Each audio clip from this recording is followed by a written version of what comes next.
भले ही ईरान के हमले में इजराइल ये दावा कर रहा हो कि उसने ईरान के द्वारा दागे गए हथियारों को 99% इंटरसेप्ट कर लिया था, लेकिन इस हमले से एक बार फिर से ये साफ हो गया है कि ईरान मिडिल ईस्ट में कितना ताकतवर है और उसने हिजबुल्लाह और हूती के साथ मिलकर इजराइल पर चौतरफा हमला किया था।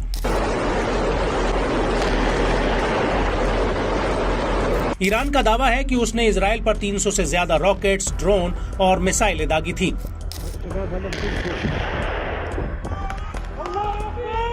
और इजराइल के अनुसार भले ही ईरान इस हमले में इजराइल को कोई चोट नहीं दे पाया, लेकिन इस हमले में इजराइल को अरबों रुपए की चपत जरूर लगी है।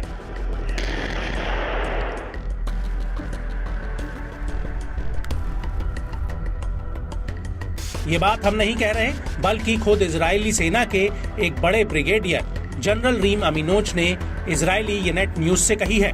अमीनोज का कहना है इंटरसेप्टर्स, जेट फ्यूल और ईरान के ड्रोन्स और मिसाइलों को मार गिराने के लिए अन्य सैन्य सामान की लागत करीब 1.6 अरब डॉलर से 1.33 अरब डॉलर तक आई है।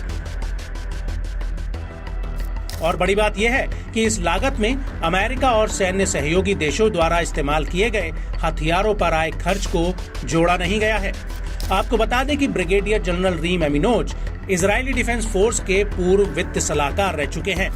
ब्रिगेडियर अमीनोज का कहना है कि पश्चिमी यरूशलेम एरो और डेविड स्लिंग्स इंटरसेप्टर मिसाइल्स जैसे गोला बारूद का इस्तेमाल करता है, जिसके प्रत्येक यूनिट की कीमत करीब 35 लाख डॉलर और 10 लाख डॉलर है। इसके अलावा इस खर्चे में लड़ाकू जेट्स द्वारा ड्रोन और मिसाइलों को मार गिराने पर आने वाला खर्च भी शामिल है।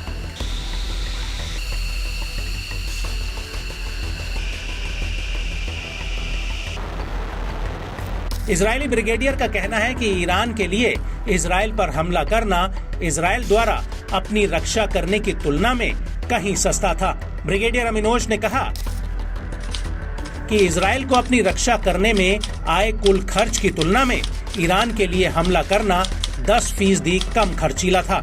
भविष्य में वर्षों, 2 वर्षों या 5 वर्षों में वो इस तरह के 50 हमले कर सकते हैं। और यदि आईडीएफ का 2023 में कुल बजट 60 अरब शेकेल्स था, जो उसके दोगुने से भी कम होने पर आपके पास ऐसे हालातों में पहुंचने का कोई मौका नहीं है। जी हाँ, जहां हम जरूरी रकम को बनाए रख सकें। लेकिन इस सब के बीच इजरायली सेना के प्रवक्ता डैनियल हैगरी का कहना है कि हमने 99% से ज्यादा ईरान से दागे गए 300 से ज्यादा कामिकेज ड्रोन और मिसाइलों को सफलतापूर्वक चिन्हित कर लिया था। सभी ड्रोन्स और क्रूज मिसाइलों को मार गिराया गया। जो विस्फोटक निवातीम एयरबेस पर गिरे थे, उनसे सिर्फ इंफ्रास्ट्रक्चर को मामूली नुकसान हुआ है।